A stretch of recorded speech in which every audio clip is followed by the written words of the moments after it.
Hi mga Mima! Mid-year makeup restock!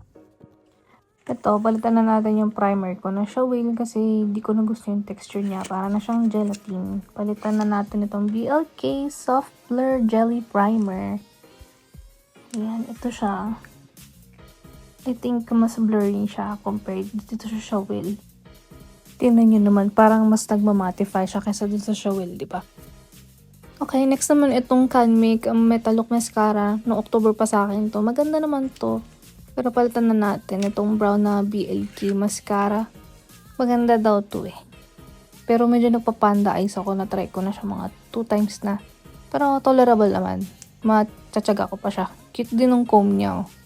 Okay, next naman itong BLK Skin Tint Sun Shield. O diba, yung luma ko, luma pa yung logo. Matagal na talaga sa akin to. Ang shade ko dito ay Oat. Holy grail na talaga to. That's it for now. Bye!